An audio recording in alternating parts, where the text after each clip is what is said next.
We are committed to creating a safe and supportive space for our guests and listeners, and to provide information and tools that will help our listeners understand, manage, and overcome trauma.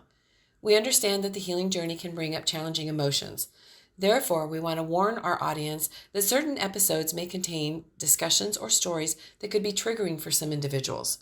The content of the podcast is for educational and informative purposes only, and we encourage you to practice self-care and discretion while listening, and to reach out to a trusted support system or professional if you feel overwhelmed and need help on your healing journey. So, Susan, welcome to my podcast. Thank you so much for being here today. Thank you for inviting me. Yes, I found you. I think it was on Podmaster. Which one? Podmatch? One of those. Yeah, one of those. Something like that. Right. And as I said to you a few minutes ago, your profile was really interesting, and I just wanted to briefly go over it so the audience can see. And then there's a lot to be said in your also in this we were talking about as well. And so in the 1970s, you founded a rape crisis center, which there wasn't that around. In the 1980s, you represented battered women in divorce proceedings. And that's one of the areas we were kind of talking about, that there wasn't a lot of protection in the 80s for women at all. Mm-hmm. And not even shelters. There weren't even shelters. There weren't even shelters?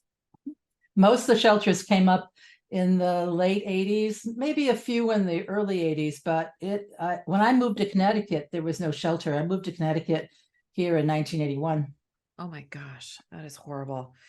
And then you're an attorney, so you've litigated sex discrimination cases, which is huge. Mm-hmm. And then in the 1990s, you lost your 19-year-old niece to her ex-boyfriend. He shot and killed her. Mm-hmm. And so it caused you to become an advocate for women's rights, which, out of something very sad, you're able to help a lot of women, which I think is wonderful.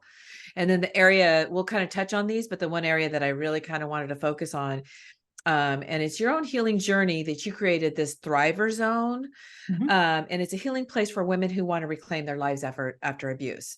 And then you're also the author of 2 books, which I find interesting, the Thriver Zone series and the Best Revenge series. So I kind of did an introduction of you, but if you want to dive in a little more, I'm sure you've got a lot more to share. Okay. Well, I actually have 6 books out. They're 2 series, but each series has 3 books, so you can actually see them beside me. So the Thriver Zone series are workbooks. They're nonfiction books. They're my material that I've used over the years in kind of a workbook kind of format. And then the 3 novels in the Best Revenge series, those are actually loosely based on my niece's story. I didn't really want to write a memoir. That's hard. And gut-wrenching. So I decided to make it into a 3-part novel series that sort of takes a similar scenario. And I changed a lot of it just because emotionally I couldn't deal with some of it. But trying to talk about in story form, which sometimes gives people more information or gives them in a more palatable way, that, learning stories. We love to hear people's stories. We can connect with stories a lot of times. I think that's what happens. Yeah. And the material, for example, in the first book, it's set in the same year that Maggie was killed. I try to do the warning signs of abusive relationships. She missed a couple of them, more so that he never physically assaulted her before he killed her. And usually physical assault means that this person is capable of violence for sure, versus this person is capable of verbal and manipulation, verbal abuse, and psychological abuse, but we don't know what will happen when we try to leave him. Will he go to violence or won't he? And she was in a college setting. There was not a lot of information there at that time. It was 20 something years ago. And so I tried to use that first book to sort of show that scenario, and also to show how the college did or didn't respond in that situation, and how it affected her family and friends. And then the second book is 10 years later. I wanted to explore what happens 10 years later to all these people. And then the third book is 20 years later, which I just finished last year. So trying to look at, particularly for survivors of homicide, which I am, I'm a secondary victim of a crime, what's the impact long term?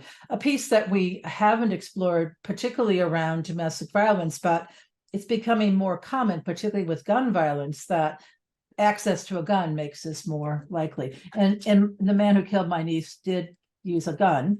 It was a hunting rifle, not one of those assault weapons, which is more prevalent these days.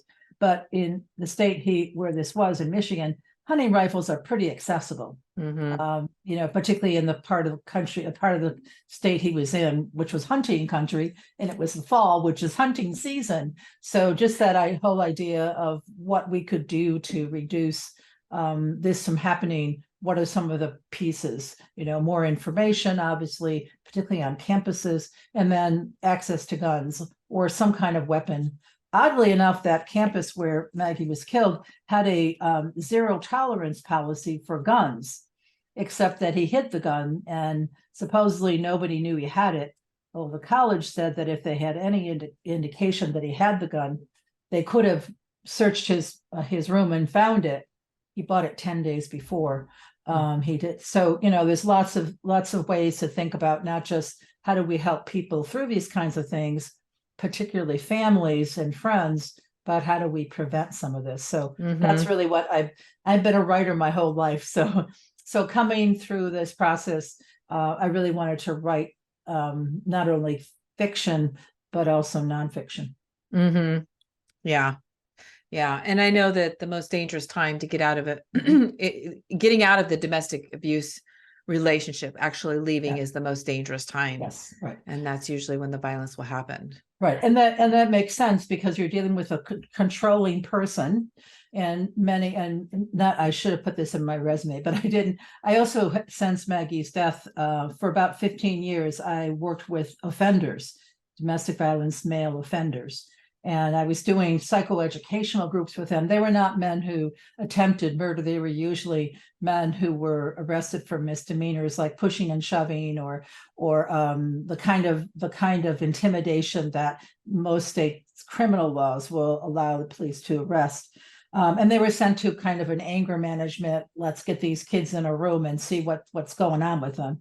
Well, many of them had a lot of trauma history. And a lot, which didn't justify their behavior, certainly, but it certainly made you understand. And many of them, with rare exception, when I'd ask the guys, and I was doing, 15 years, probably doing 3 or 4 groups a week, would tell me that they grew up with domestic violence as a witness, a child witness, or that they were also abused by whoever, mother, father, usually father or stepfather.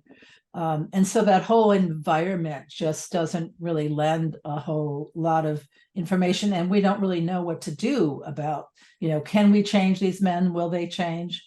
Do they have personality defects like narcissism that's never going to change? And then how does that impact the children? So really trying to snarl through that. And I also included part of that in my novel, because I do have the abusive man in the novel, and sort of played with that a little bit, and who is this person and why. So all of these pieces together, when you were talking from the beginning about my life, none of these things were even in place or even imagined. I mean, I know particularly when I started doing this work now 40, 50 years ago, we didn't even have the words for it. It was the first time that we had, and there were little pockets in the country. Oh, what's happening in New York City? They're having like a rape speak out, and women were actually sitting in church basements and kind of hiding themselves away because they weren't quite sure how safe they were to say these words out loud. And I remember doing sexual assault kind of talks in the early 80s.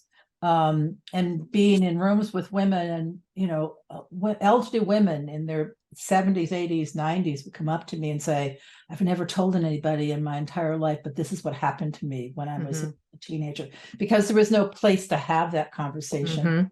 And I felt so privileged on one hand, and then so incredibly outraged that we hadn't got to that part in her lifetime. But it sort of like was my privilege to be a witness to her testimony. So I think all of that is really where we are today, trying to see, and there's been a lot of things that have happened since I started doing this work 40 years ago. I think the piece that was most surprising to me about what happened to my niece because it did follow a pattern, one that hopefully somebody, including myself, could have stopped, but we didn't, is that I didn't think it was going to happen to my family. I really, I mean, it's sort of like I've been doing this work for 20 years before, and I'd seen women from all, backgrounds and races and religions and even some men who were abused. And I thought, but somehow my family wasn't going to be touched by that. I mean, why did I think that?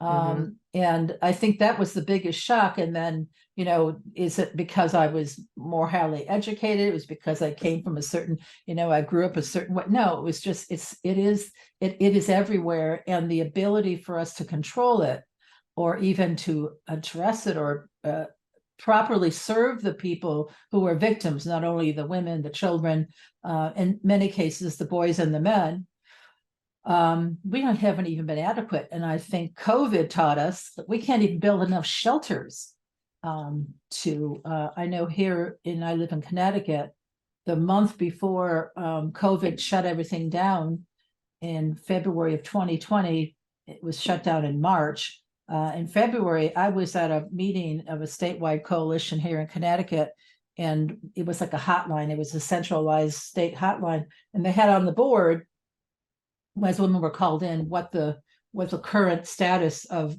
vacancy was in the shelters. In February of 2020, our shelters here in Connecticut were all full. So a month later, when we had to shut down, and then many women needed shelter even more so because they couldn't shelter in home, there was no room. So we haven't even addressed, and that's only a small portion of the women who face domestic violence. The ones who actually need to go to a shelter, many women, in fact, don't need a shelter. They do need services and they do need help, but we've only touched those pieces. So no, go ahead. Sorry. So I think that's the first thing that I've learned going through this process in my own life, and then of educating myself through doing the work.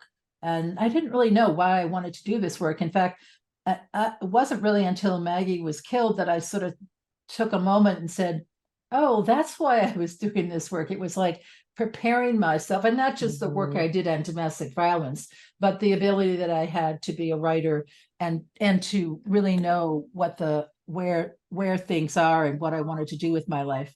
And I think that's everybody has that process in their life, but for me, there were very specific times, like Maggie's death, where the direction had to go definitely in a place that I felt was the most productive and the most purpose for me. If that's my purpose in life, then I have to go for it. Yeah. And I can see that all that happened to me before that, and all the skills I had and all the skills I developed, were to be put into that service. And it's not easy work, but if this is what I'm supposed to do, and this is what I can do, I can't do it for Maggie anymore, but I can do it for other women, then I don't know if that's like a gift, a destiny, but it's certainly, the stars all lined up. And so, people say to me, like, why do you do this? And my answer is why I can't not do this. And I think many of the women that work in the movement, that is really, and many of them are survivors themselves, that really is their vision and their purpose going forward. One of the interesting questions that I was asked on a podcast I was on was, if left unhealed, would a person with childhood abuse, unhealed childhood abuse, end up in a domestic violent relationship? And I thought about it when I saw the question. I thought, yes, it just looks different. And it doesn't necessarily mean there was like some major childhood abuse as a child, but I've seen that to be true. And I actually kind of saw it in my life as well. And it was in my first marriage, but more so my second marriage. I still hadn't healed enough to where I stepped into a full-on narcissistic relationship. Unfortunately, it only lasted a year and a half because he passed. But I was actually planning to leave. I didn't realize what the name was, but I did see the craziness, and I had enough healing in me to realize that some of his behavior was so off. And I remember a few times asking what the hell was wrong with him, because it was some of the most bizarre things that would come out of his mouth. And now looking back, I realized, oh, he was a full-on narcissist. But, I had to take a minute and sit back and realize that for myself and see the actual pattern.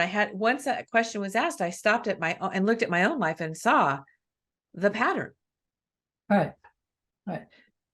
I think, I don't know, this is statistical or this is what I've heard.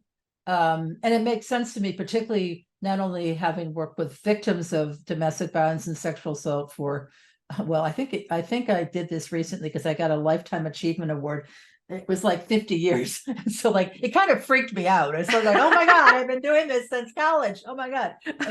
In some way, shape, and form, more initially about women's rights. And that was because I went to college in the late 60s, early 70s. And that was like right on the Right college in the time. But I realized that in that process, that so much of this was conversations that we had in little pieces here and there. And then we started putting together the knowledge and the concept. And I don't think in the initial, and I'm not blaming anybody, I was part of this, but not at a national level at that point, that we didn't really construct the system to be a healing system. We constructed the system to get women out, which was not possible. I can't tell you how many of my clients and people I've met over the years who would say to me, well, I couldn't have got out in the 50s. There was nothing. We didn't need, there was not even any childcare that you could rely on if you wanted to go out and work and try to be financially self-sufficient and get away from this guy. So the idea that we built this knowledge, but we kind of built the system in that crisis intervention mode, which is really important, still very important. Sure. To get women out, get them safe and stable. If they need shelter, with the COVID crisis, we actually started putting women in hotels. We didn't have enough shelters. That was okay. Hotels weren't doing much anyways during COVID. Yeah, that's true. And then we had this kind of support group, and I was raised in the feminist movement on consciousness raising groups. We come together as women, and the personal is political. So what's happening to me is not just happening to me. Yes, it's a personal thing that I need to deal with, but there's words for it that are bigger than me. So that sort of, it didn't solve my problems, but it made me feel like it wasn't my fault. If it wasn't because I didn't put dinner on the table, that he slapped me upside in the head and tried to strangle me. So that's the next steps, how to get in that support and whatever. But when I came into this work after Maggie's death, and I shifted the work I did, because I couldn't go back to the crisis intervention work, although at the time I wasn't representing women in domestic violence divorces anymore. I was actually doing public policy work in state government, mostly around child welfare. But what I realized is that I couldn't go back there. Every woman in the shelter was Maggie. So that was too emotional for me. But I then started realizing that, what is this healing journey? And so I started making it up myself. And I realized the first couple of times that I did my workshop, My Avenging Angel workshops that I started to do with women, and sort of built my Thriver Zone kind of materials, was really my own healing process. But what was I doing? What was I thinking about? And I thought, well, two things. I thought I couldn't help Maggie, so I wanted to help other women, to move beyond. She didn't have a chance to move on. And secondly, that on my own journey, there's no way I'm going to get stuck. This guy's already destroyed my niece. He's not going to destroy me or my family. How can I? And so I got this idea about, because he also killed himself, which in some ways was a gift to us because we didn't have to go through the criminal justice system, which is just an appalling place to try to get I wouldn't even say justice, just any kind of healing or closure or whatever the words you want to use. Because he never changes, and then he just goes on and on. But I got this phrase, living well is the best revenge. And that really gave me the idea that, the one thing that are controlling a violent man doesn't want is for you to live well, because, that's why they keep you in control, so that and you believe that at some level in your relationship, that, yeah, I'm only going to be economically, because women, particularly in my generation, we didn't make as much money as men back then. So, you had to attach yourself to, and certainly my mother's generation, my grandmother's generation, that was very clear women couldn't. But, in my generation, we started moving into that more economic, and the younger women are certainly in that place these days. But the idea that we haven't really, so what is the healing process, and how do we do that? And the other way I framed it for many of these women is that, although 94 to 99% of women who come through domestic violence have also been financially abused, which means they don't have a lot of money coming out, and their credit's been completely destroyed. And there's lots of things that they don't have access to, because before it was either through their partner, their male partner, or because they were in jobs that didn't really, he wouldn't let me work more than part-time. But the idea that we could become full-fledged independent women, and stabilize our life socially, emotionally, and financially, was really the healing process, because women who are in that place don't go back. Not only to the man that they just left, because, gosh, I miss him so much, and I love that, the fact that we were like so economically stable and I could feed my kids every day, but also because they knew that wasn't where they wanted to be, and to be themselves and be a full human being. So that's really the process that I think we started to identify more. That's really what I've been identifying. And then the women tell the story better than I do. So they sort of glommed onto my story, because they liked the idea that something bad happened to me and I'm trying to make something good out of it. And then they start to begin to move their own story forward. So, I had a couple of credits toward my bachelor's degree. I want to go to law school.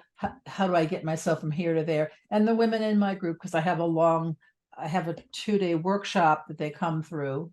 But once they come through both sessions, I have an ongoing group. So I have some of the women who have worked with me over 15, 20 years. And so I've not only seen where they've taken themselves to, but their children, hopefully breaking that generational transmission of violence, or at least the idea that the trauma you mentioned about, how many, my understanding of the statistic is that we don't have data exactly how many times women need to get out, how many children grow up. But the way I always thought about it, and it certainly got reinforced when I was working with male offenders, is that particularly children who witness domestic violence or some kind of abuse, even by their mother or father, are more likely to become either a victim themselves of violence or a perpetrator. And it was played out over and over and over again. One of the things I do when the women come into the workshop is I don't have them tell me their story, because I don't want to deal there. I make sure if they're out and they're safe and they've got supports and therapists and attorneys or whatever, but we really talk about this moving forward. And for many of them, they don't even know what to do with that. They were in survival mode. Right. And they say to me, I was a really good survivor. I can survive anything. And I'm saying, okay, so there's victim and survivor and thriver. So what you're telling me is you're going around that circle in the beginning, from victim to survivor. You're a high functioning survivor, and all your energy is just waiting for the next bad thing to happen to you. Versus, now I'm not saying that it won't happen to you, but you really haven't spent a lot of time into that next phase of survivor to thriver. And there's not a lot of role models out there.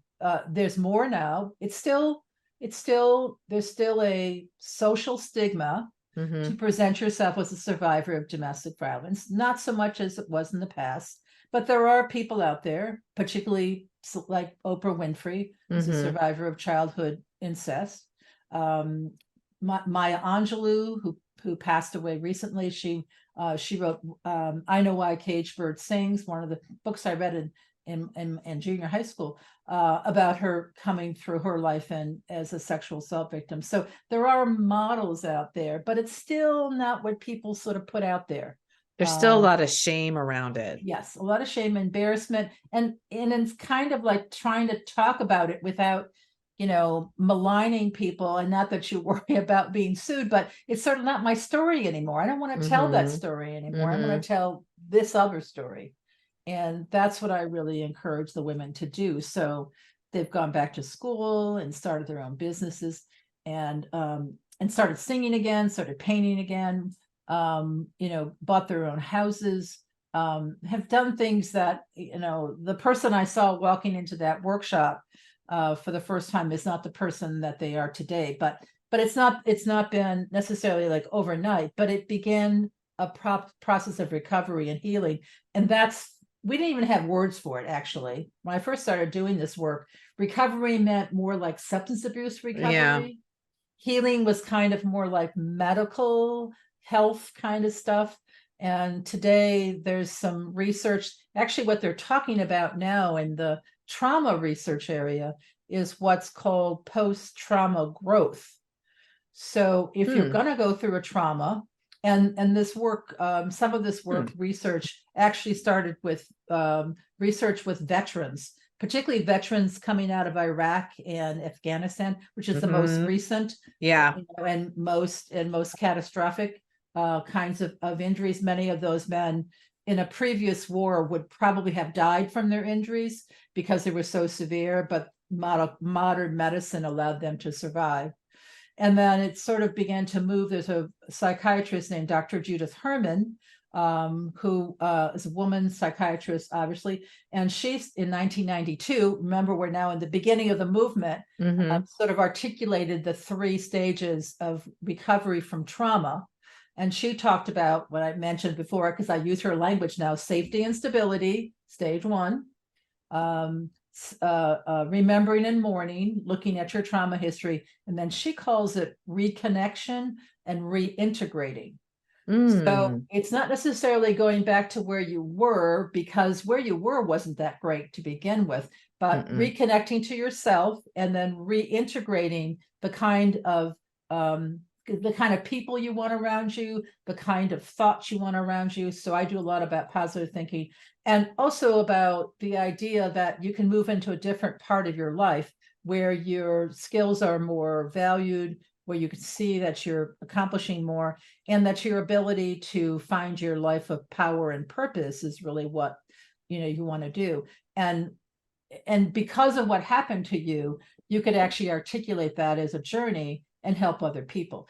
But even that I use the word thriver is so exciting for them. Like, oh, we have a word for it. This is great. Now we have a word for where. Positive word. Yeah, positive word. And they can begin to build that image of what that means to them. And then some of the exercises I use in my 7 Steps to Thriving, which is in one of my Thriver Zone books, really begins to give them a framework for that. And one of those steps is to see your journey. I mean, some of them don't even realize they're on a journey because they've been a victim their whole life. They never, if they know somebody who might be over there, like they're just so special, or they're smarter than me or something. And then to quiet that negative voice in your head, which has usually been fed by the abuser, and then begin to vision a new life and begin to start setting goals and really making that movement forward. And then they start to role model for each other. If so-and-so in the group can go back to school and get her degree, then, I could probably figure out how to get back to school. I could figure out how to, I don't know what I want to be yet, maybe, or maybe I know what I want to be, and I can make those steps. So I think that's the process that women are starting to understand. And the supports are not yet in our system. No, I honestly, just listening to this, I'm thinking, why didn't I think about this before? I mean, I haven't worked with the domestic violence area per se.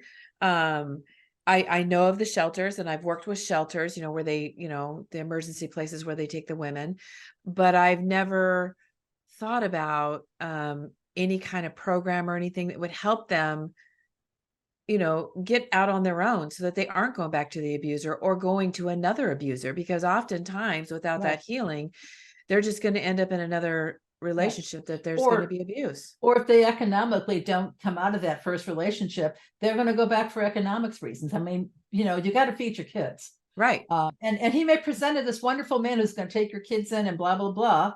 And that may be true. And it may not be true. So you're back in another relationship. And I have women who tell me, that first relationship, well, it wasn't physically violent, but there was verbal abuse. But the second one was definitely physical violence. So there's this kind of differentiation, like somehow I'm not going to go back there, but I go there.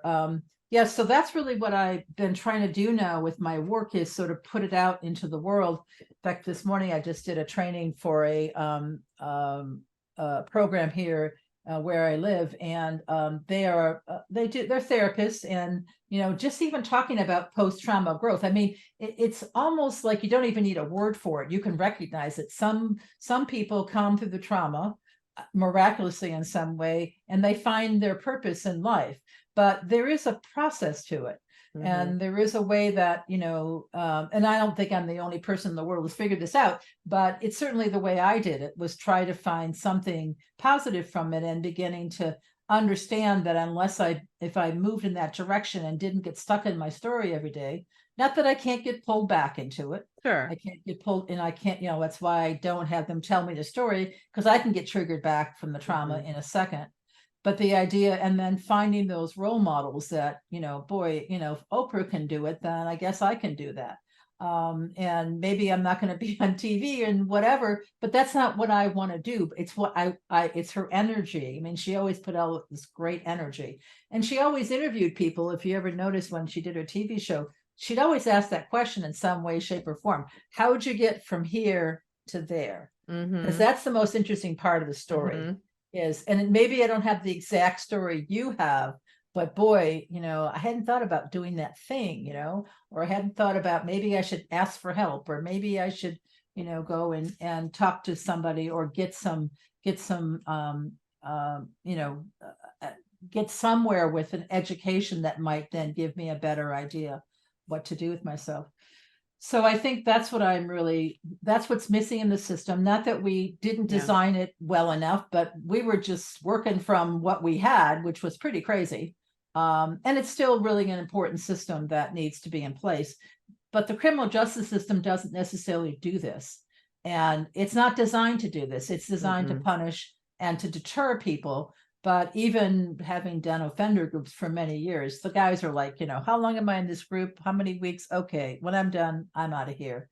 And, and although some of them did figure out that they had been generationally through the violence cycle, and they were kind of interested in stopping it for their children, because they know the impact of seeing violence and being a victim, particularly of physical violence as a child, brought them to this place where they weren't really functioning very well. And if they were real lucky, they were going to maybe stay out of prison, but they might not. And then that's not a life at all, because that really stops you in your tracks for many, many reasons.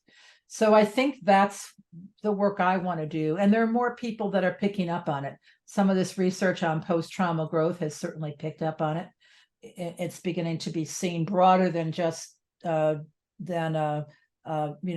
and there's even work with people who have cancer, because cancer is also one of those things that you have no control over sometimes. It's traumatic, right? And then in fact, a lot of breast cancer survivors, women, call themselves thrivers, because once they get through the whether they have surgery or whatever to stop to get into remission, then they feel like they're more than a survivor. They're a thriver.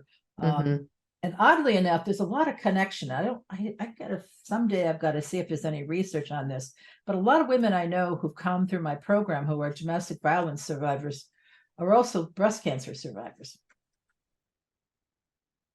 It's some kind of that's interesting. connection. I know. Yeah. The stress. That's what I'm thinking. Mostly. That's the first thing I'm thinking. The stress, the prolonged, constant stress that they were under. It takes a lot on your body. Yeah.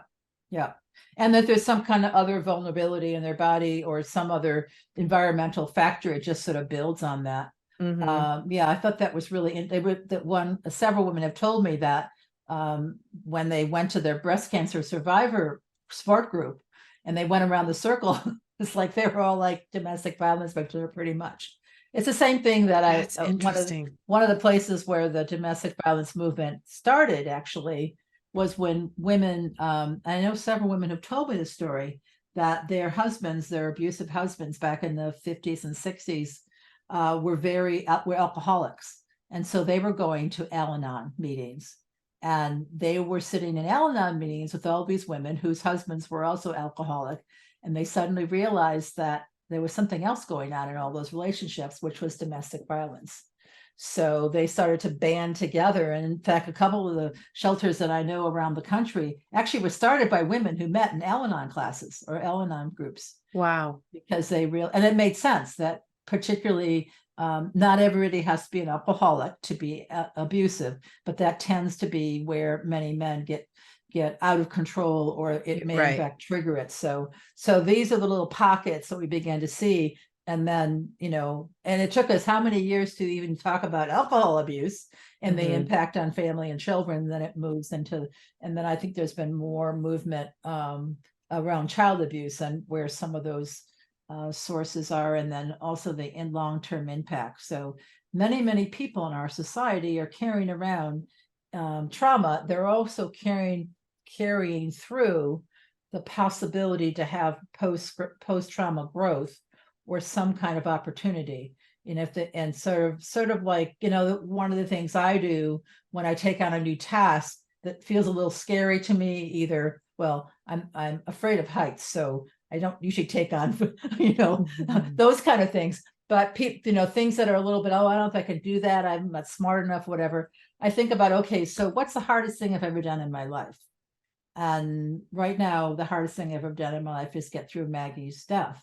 Yeah. It was horrible, and it took me a couple of years of lots of work in helping my brother and sister-in-law through it, and advocacy. And I thought, no, that was hard. If I did that, I can do this. So trying to find that so your recovery actually starts to build, the skills start to build, and it's almost like you can step onto the treadmill a little bit faster and a little bit, or if you get triggered back into it. I always tell the women, I can get triggered back into victim pretty easily, particularly when people are telling me their story, but then I've learned how to stay there for shorter periods of time. Okay, so now I've been triggered, and now I'm feeling like, oh my God, I'm out of control, and the world's horrible. So am I going to stay here for 10 minutes or is it going to be like 14 hours and maybe 2 weeks? And it's not always perfect, but it's just that I'm more conscious about what I need to do, what I've done in my recovery that are skills for me that I've begun to learn. And then it's also given me more opportunity to expand the opportunities so that I can see, okay, if I got to this workshop, then I did really well in that workshop and people really liked it. So maybe I should write a book about it. Oh, I don't know. That sounds good. And then, oh, well, okay, what's some books now? Maybe I should go on some podcasts, so it just keeps on building, and each one is another piece of it. And hopefully I don't get pulled all the way back by something else happening, but it is a recovery process and we haven't been able to describe it well enough. But I think actually people know it. They just don't necessarily have the words for it, or they don't necessarily trust that it's going to hold. Is there something that happened to me that I wouldn't be able to recover from? Yeah. That is actually, that question has ran through my mind because I've made it through a lot of stuff and a lot of traumatic stuff. And sometimes you think, you hear about some of these stories and you're like, I don't know if I could make it through that one. I don't know. Yeah. I don't know. I've thought about this. I don't know that I could leave an abusive relationship. I think I would be able to identify it. I mean, I'm much better at it these days. But that's physical safety. Yeah. And how do you, it's sort of like a plot of some Hollywood movie that has all these little nooks and crannies, and is she going to get out safely or not? And I just have such admiration for women, and then not only for themselves to get out, but to have their children, little kids, having to protect their children. And how do you manage all that with all kinds of expectations that people may or may not understand what's going on with you, and they may or may not the police may not help you, the courts may not help you, and then there's a lot of stories like that still today. So to have that but to have the courage to do it, and but many of them talk about it this way, that they really couldn't do anything, they couldn't stay anymore, it was no longer feasible for them, and to be a full human being. And so there wasn't a lot of choice, but still in those choices, there's a lot of danger and a lot of trepidation and fear that they would stop at some point because they couldn't really do it. So with your workshop, how does it work? So, let's kind of briefly go over when a woman leaves an abusive situation, she ends up in a shelter, usually, or with family members, someplace safe. And then does she reach out to you, or what's the process? Okay. So it's kind of, it's still in process. Let me tell you how it typically happens. I think for a lot of the women that find me, it's usually because they've been in some kind of program, like a domestic violence or sexual assault program. Sometimes, particularly if people know about my program, like I've worked here in Connecticut for many years, that they will then make referrals. And I try to keep myself up on social media, and as best I can, because God knows that's always an interesting. That's a challenge. Right, a challenge. And sometimes they actually come out of the program, which has served them really well, getting them out, helping them get out, giving them support.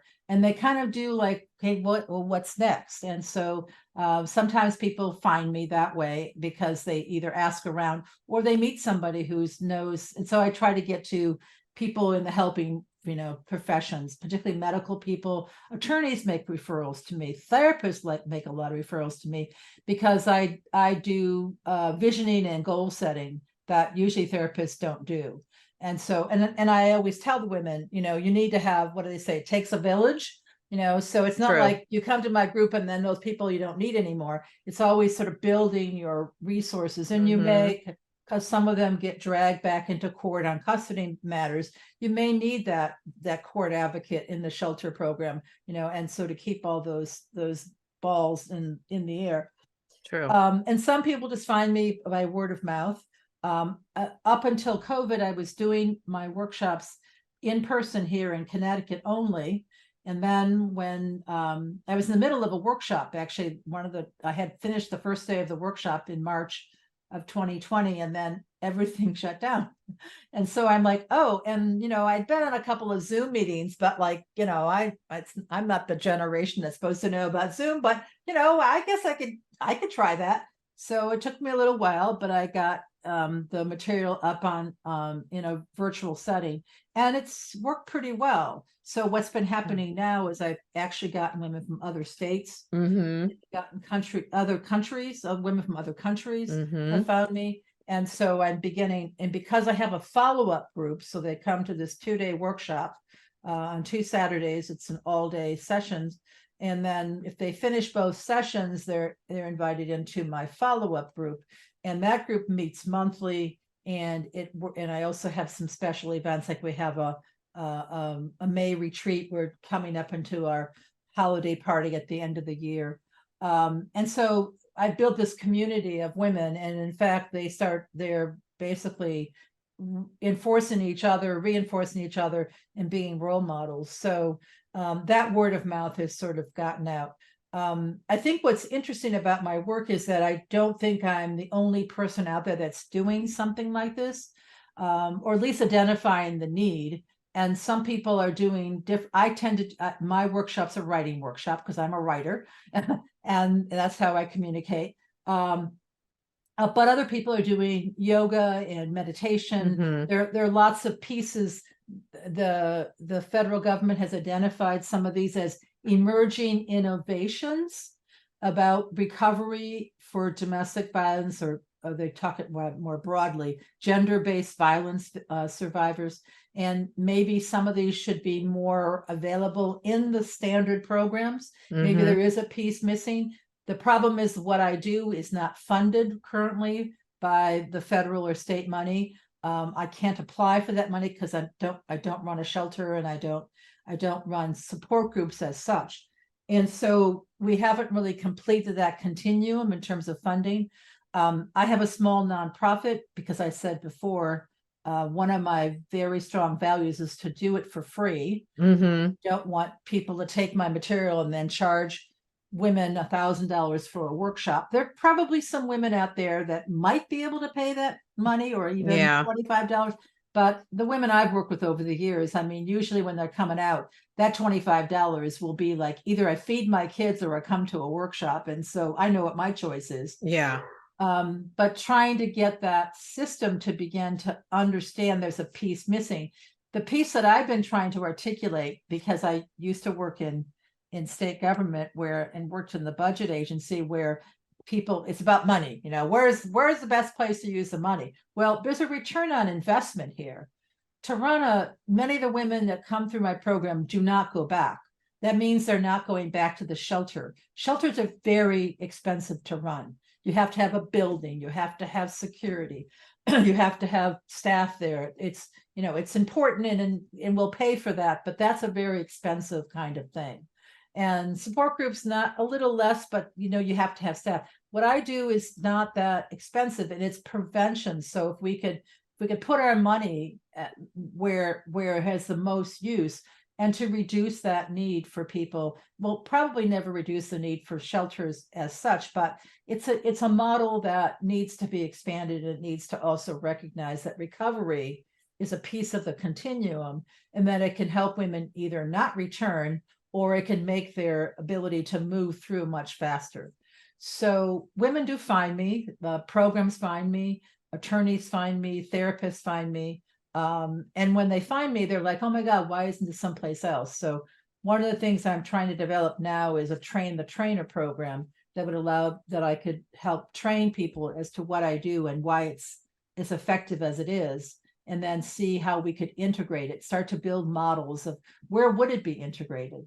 And maybe it's not just around domestic violence and sexual assault. I don't know. I don't think I'm that kind of a crusader, but it's kind of like just raising the language up, and giving people more language to say, or I've met women who say to me, they see my flyer and like, oh, I wish I would have found this like 20 years ago. I figured out how to be a thriver, but boy, that was really hard. So once again, giving people more permission and understanding. So your workshop is free? Yep.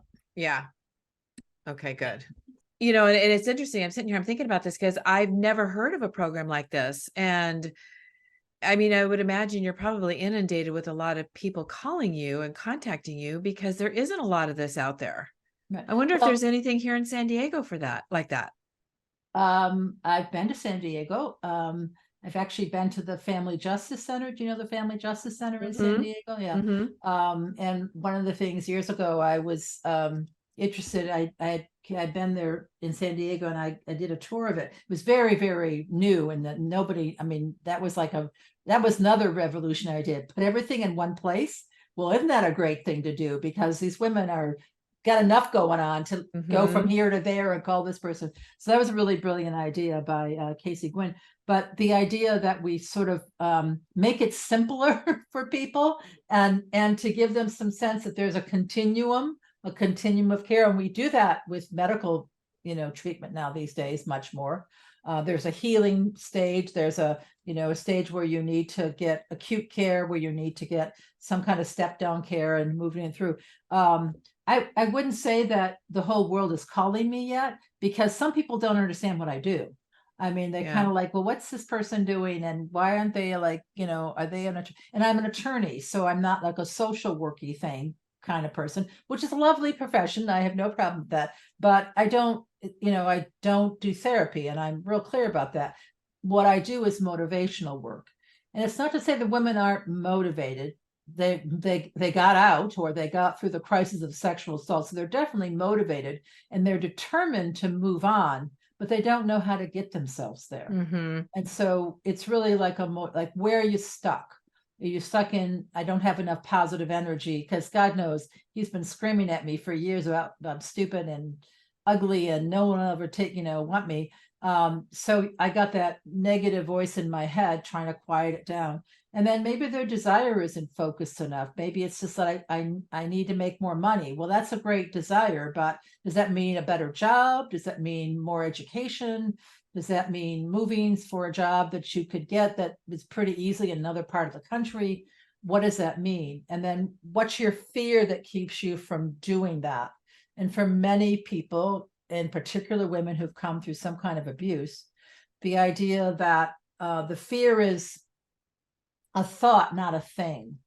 So in the past, so a thing would be, I'm leaving an abusive relationship. He has been violent, or I think he could be violent because I'm breaking the relationship and he'll be out of control. So therefore, physical safety is a thing. I've got to think about that. I've got to get a safety plan together. I've got to work with an attorney or work with the domestic violence program. That's a thing. Most of our fears are thoughts. So in the past, I went to a job interview and I got rejected. So now I'm going to go get this job interview and I'm going to get rejected again. Well, that's only a thought. And what do they say? You can control thoughts pretty easily. Right? You can raise yourself to a higher thought. Or maybe it's just that you don't have confidence because you've been torn down for all these years. So what's that, what I call our limiting beliefs about yourself, which may have been reinforced since you were a child. And you just believe them. They're like, that's the, and then if you start to break that down.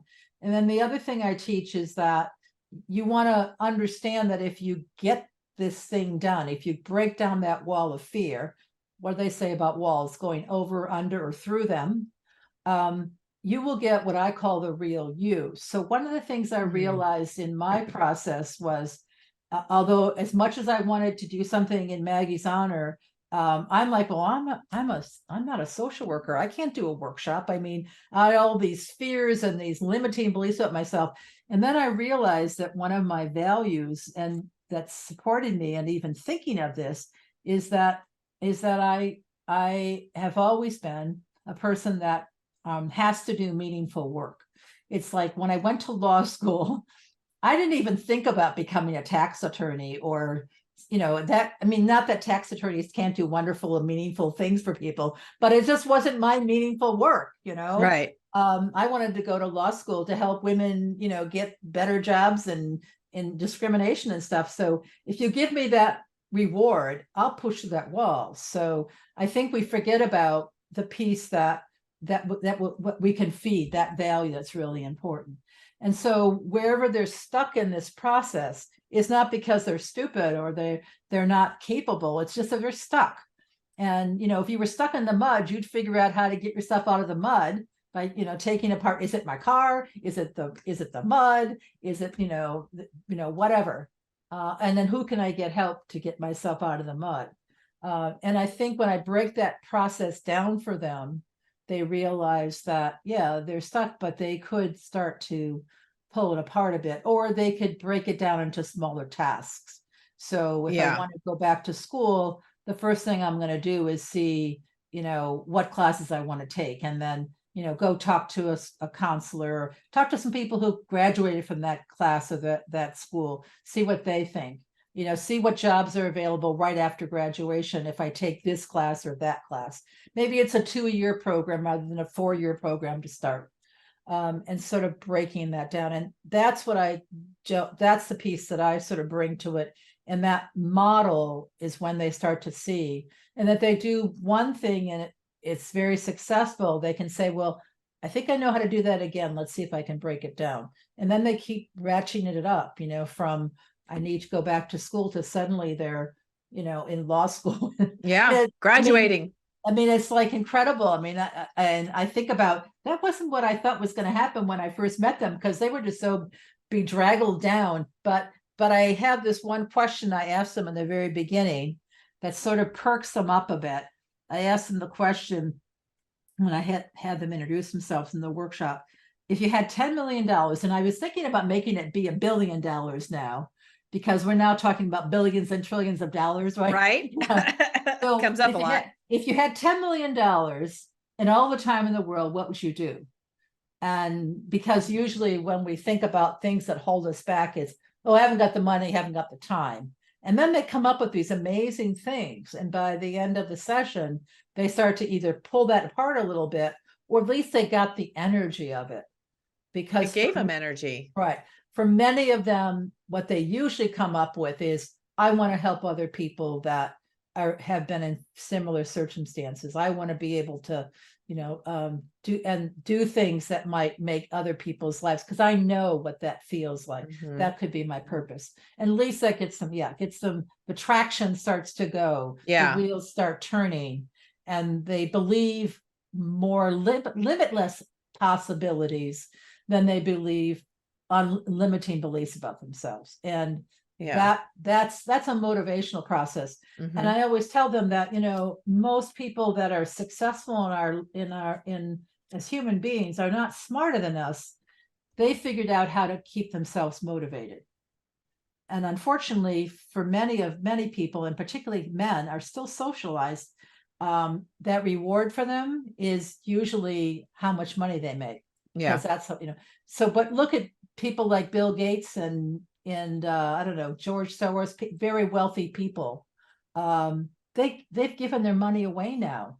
It's so interesting because they reach that goal of being successful may have a lot of money, but now they realize that goal was not satisfying enough. They wanted, like Bill Gates, I think he still gives away computers to almost every kind of student in the state of Washington. And there are other people who've given back in that way. And sometimes they've done it without being recognized. Oprah's done it with her schools and for girls in South Africa, because she knows what the impact of a poor childhood is on women, particularly in that part of the world. So it's really motivation, and it's really trying to help them see that they can get to where they want to go. That to me is a lot about recovery, although some of it still is about what's happened to their bodies. We talked about breast cancer. There's also been a lot of research and a lot of material developed recently at some of the premier research schools in the country about brain injury.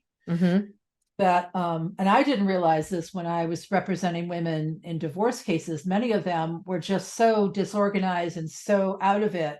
I couldn't get them to write things down and bring the papers to court. That there's brain injury, and it's not just banging somebody's head against the wall, which is certainly one of those things, but also strangulation. And in many states today, with domestic violence crimes, they actually have a separate statute for strangulation because it cuts the blood off, the oxygen to the head.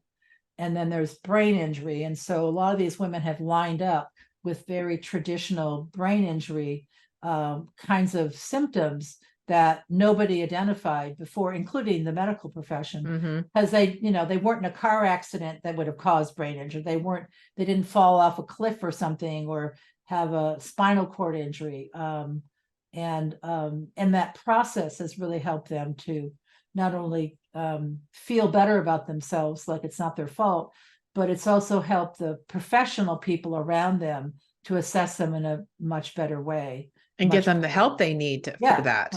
Right. So we know what to do with head injury. I mean, it's not perfect, but the symptoms are very definable. Just because she's not falling into one of those traditional categories, like playing professional football, for 10 years or something.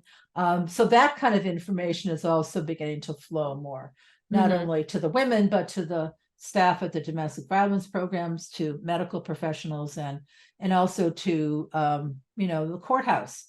The judges, are looking at these women like, why can't they get their act together? Well, they're not gonna. You're gonna have to address them in a trauma-informed way to say, I understand your injuries. We can still get the information from you. We can still adjudicate your case properly, but we're going to have to make some modifications in how we do that. You do that for other people. We do it for people who are deaf. We do it for people who are blind. That was a big, revolution in our culture, in our civilization. So let's see if we can also look at those kind of things and how that might lend to the recovery, because not just that they might get a better hearing in court, but they might feel it was more fair. It wasn't that, the judge didn't get it. Because that's what they were living with. Right. I mean, I imagine just how, because I was not in a domestic violence situation like what we're describing here. And so I try to imagine just how frightening that is. And these women are alone in this, right? And that's what the abuser does, is they isolate them. And so they're having to try to figure out all this stuff. And so I just think about, it's frightening enough to get to the shelter and get, if they have children, and get them out of there and get into that safe space. I mean, that's your first priority. Right. And then you've been through all this trauma. And like you said, there could even be some physical stuff going on, and you're in this shelter and your whole life is just turned upside down. And what do? And this program, it's like you're covering everything that we don't even think of, like the brain injury, like we're finding out about that with football, right? Over the last 10, 15 years, we're realizing, oh, when you hit your head enough times, it damages your brain. And yet one of my colleagues who's been working in this area, she wrote I think it was an article for the Washington Post. She said that the amount of brain injury by football players is so insignificant to the amount of brain injury in domestic violence and sexual assault victims. I mean, we're talking about the little tip of the iceberg and the huge iceberg underneath it, which we're just beginning to give even language to. Right. Which is so important. Not that, football players shouldn't have language too, because it's serious stuff. And many of them have lifelong injuries that will never change. But talk about where the problem really is. Yeah. Yeah. Yeah. Well, I love the work that you're doing. And why don't you tell the audience how they could reach you? Because hopefully if someone's listening and they need this kind of help, they can reach out to you and get support, even more support. Right. And I'm looking for people that are interested. I do talk at conferences quite a bit. I do podcasts, and people always say to me like, oh, but you got a curriculum. This is great. I'd love to. I've been thinking about doing something like this, or at least I've identified the need and I can't figure out, but I do have a curriculum. I've done it for 20 years. It seems to work. The women tell me so. And it certainly has worked for me. So my website is Thriver Zone, THRIV Zone, THRIVER zone.com. And on there, you can get access to my books, the 6 books that are over here on display.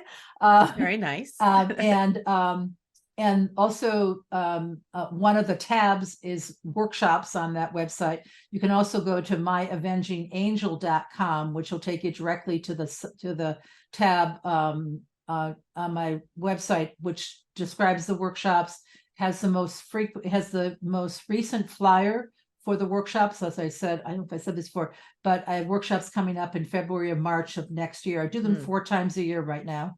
And then the next ones will be in the fall. And then I have an ongoing group that you can join after that. This is all free. If you're interested in donating to my nonprofit, there's information on the workshop tab also. And then if you buy my books there, I have a special price for if you buy the three books in each series. You can buy them on Amazon. To be perfectly honest, it's a great place to buy them, except I don't make a lot of money personally from sales on Amazon. It's just the way the Amazon world goes.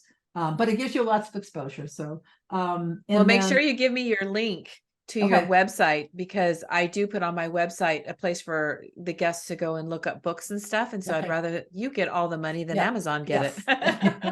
I mean, it's a great place to have people see information, whatever. But and then I can also, if you come to my website to buy the books, I can autograph them for you and send them in the mail. Even better. So what I will do is put in. I'll send you the link to the 3 buy each of the 3 books. Also, my 3 novels are up on audiobook, which is really exciting. I had never done this before. My cousin is she is a what do you call that? A voiceover artist. And she's very, very good at it. And I didn't know that until she said, oh, I can do your audiobook. So those are now up on Audible. They're on iTunes, whatever else places there are. And then also on my website, there's more information about me, about Maggie. I have the warning signs of abuse up on the website. I've got a little more explanation about what we were talking about today, the 3 stages. And then, just any availability of, I speak regularly. I'm available for speaking, particularly now on Zoom. That would be great. Or any kind of conferences or trainings that you'd like me to do. I just did a training for a local mental health program here where I live today. So just trying to get this information out, even just talk in general about post-trauma growth and the ability for people to get that language out there, and also to begin to see what that recovery and healing process is.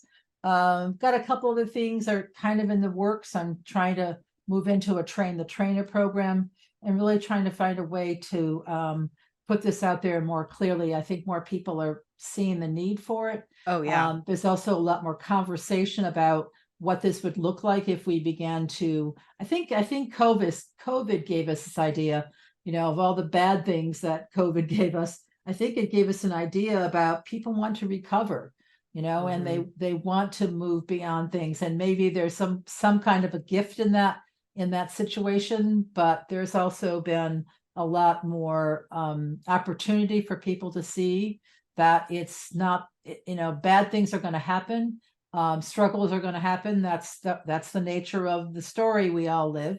Struggle, opportunity, transformation, and even just getting that paradigm to feel more comfortable for people, so that in that victim stage, it's not just the worst things ever happened to me. And I'm not saying that some of these things aren't the worst thing that's ever happened to you, but there is this, and we do believe that, the things do, things rise, what's it called? The phoenix rises from the ashes. We have this kind of, it's been interesting in the recent news about Israel and Palestine. A lot of those, Holocaust, the story of the Holocaust, we believe that many people died in horrible ways, but I live in a very Jewish community here, and there's still Holocaust survivors here.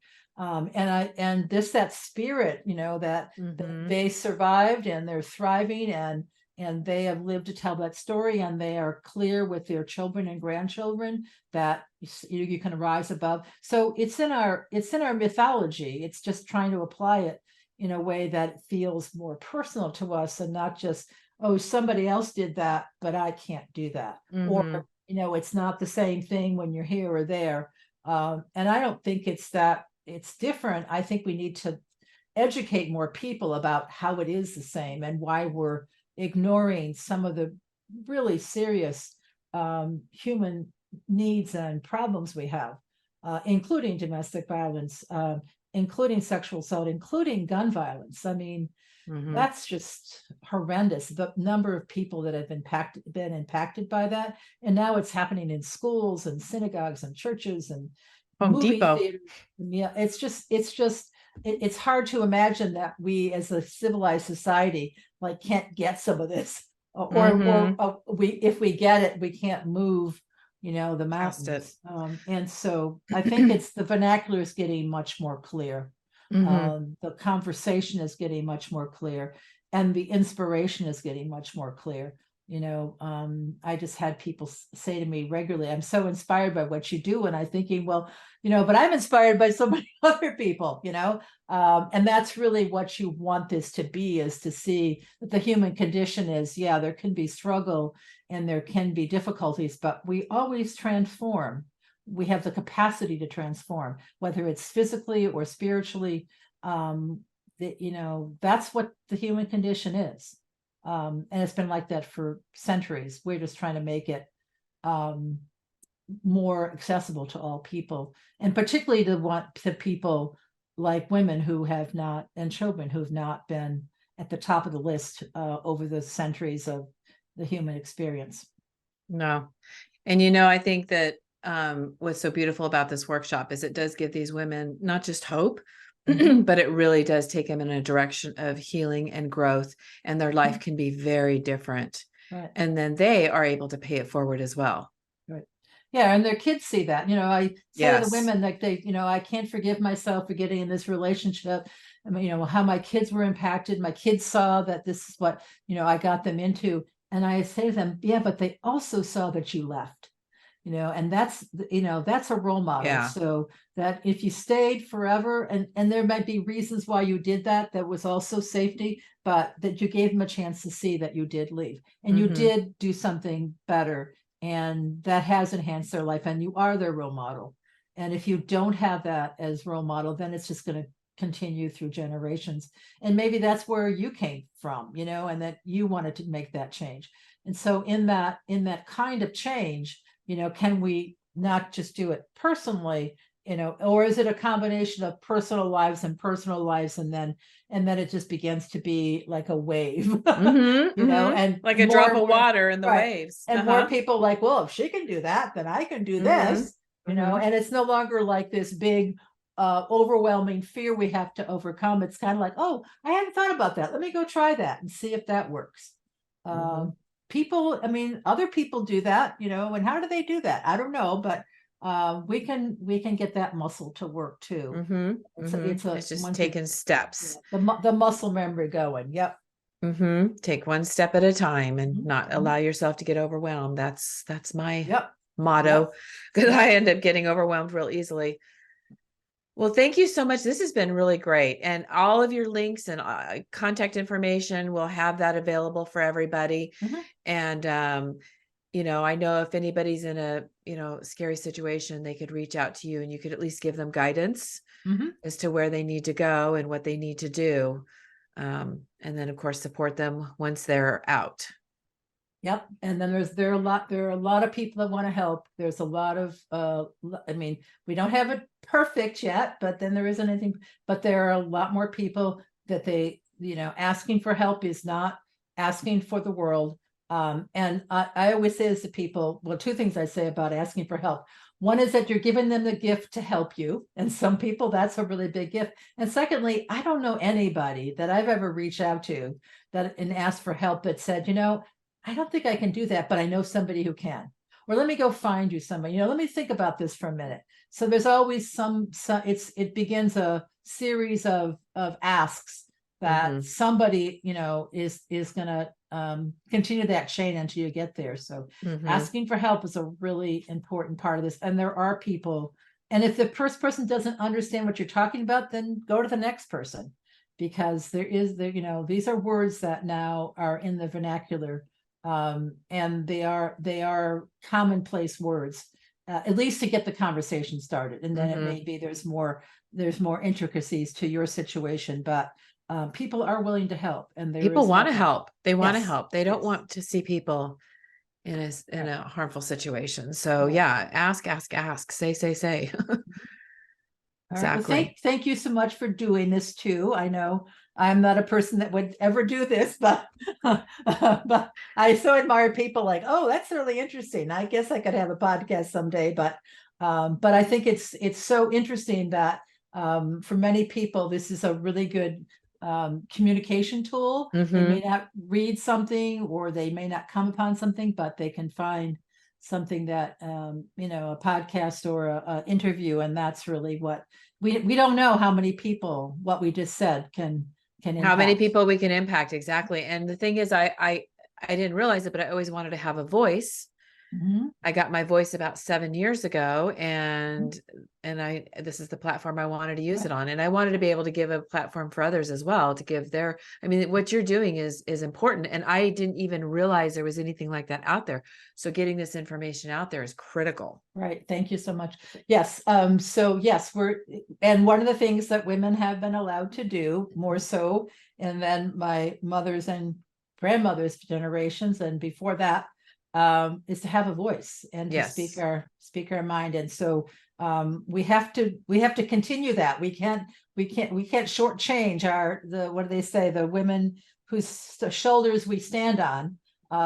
We have to have that, continue that voice. And if we do that, the connections will really come through, because we are our best role models. And that's really what the women's movement has been about from the very beginning, is trying to get enough of those voices out there, and the diversity of voices, because we don't know all the different, combinations of people's experience that might impact them. There's one thing that you or I might have said that we sort of did in passing, and they're like, oh my God, that's the piece. Exactly. Exactly. That about. little golden nugget that they, I know that's happened to me so often. And that's why I try to get this information out, and I try to have good content so that people can hear about this, because they may not ever hear about it anyplace else. Who knows? Well, thank you so much. I appreciate that. I'll send you that information, and make sure that there's anybody who's interested. You can also reach me at my email is susan@thriverzone.com, susan@thriverzone.com. Or just look me up on, thriverzone.com. It'll pop up. I'm very excited because I'm at the top of the Google search. You worked hard for that. I worked really hard for my, whatever they call that, SEO or something, or other, searchability or something. I don't know, but I think it's something we celebrate these days. That's so great. It's a lot of work. It's a lot of work. Well, thank you again. I appreciate it. You're more than welcome. Thank you.